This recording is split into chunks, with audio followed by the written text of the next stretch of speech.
what's up everybody? So obviously I have a story to share with you today. It's not actually about saws, it's about an axe, but we don't own an axe, so the saws. And why I tell these stories, I hope to inspire, encourage and entertain. And then my name is Chris Barnard, so allow me to tell you the story. So there was this young dude, probably about high school-ish. His name was Jack, so Jack the lumberjack, and he went to go work at his grandpa's. Off my arms and he went to go work with his grandpa during the December holiday in the Tsitsikamma, which is like Neisner-ish, so like wilderness bush country. And what they were doing is they were chopping down trees, and old school, obviously his grandpa, no saws, they had axes. So this dude, he didn't know anything about cutting down trees, but he was a hard worker and he wanted to make his grandpa proud. So his granddad explained some technique to him, and this dude was going at it. So for the first day he chopped down 15 trees and he was like, is that good, is that not good? But he worked really hard, told his grandpa, and his grandpa was like, no way. He was so proud of him, and if you like any normal human being, that's gratifying. So the next day the dude was like, I'm gonna go out and work even harder so that I can make my grandpa proud. So he's like, I'm getting the technique down, I'm working hard. He's not feeling tired after yesterday, he's feeling pumped up.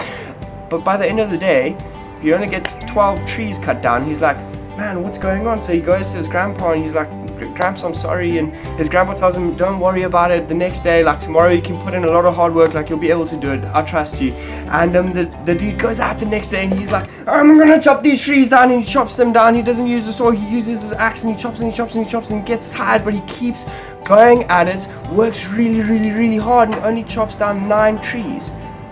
And he's left like, what the heck? I'm putting in all this effort, I'm putting in all this work, and I'm just not seeing the reward. And he goes to his grandpa's like, you are working hard, right? He says, yes, I'm giving it my everything. His grandpa's asking, you're not feeling sick, you're not feeling down, you're not feeling anything like that? No, like he's going at it, he feels fresh and good to work. And finally his grandpa asks him, but son, when was the last time you sharpened your axe? And it hit him.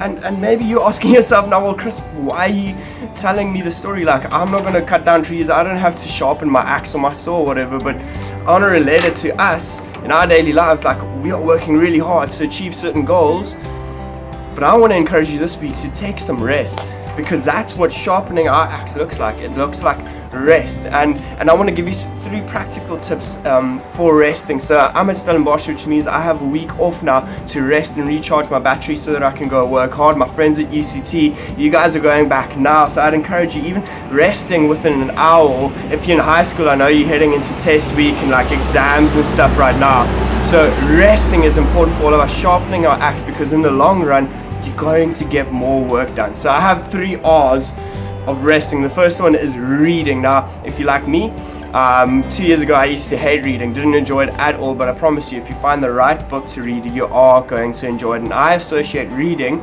with like self-development, so that would be as well. I'm going to include within reading like learning how to take photography, or learning how to take photos, or learning how to make YouTube videos, or learning how to skateboard, learning something like self-development within reading.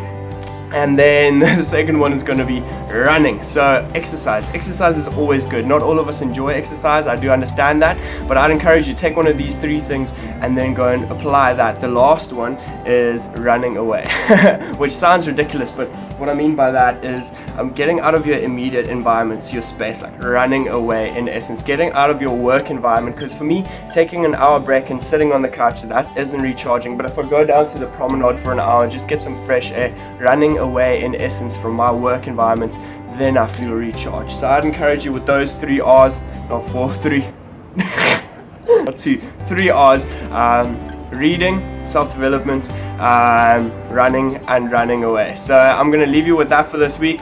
Go and have some rest, work really hard, rest so that you can work hard, and then a nice and loud thank you for the support, everyone. Cheers.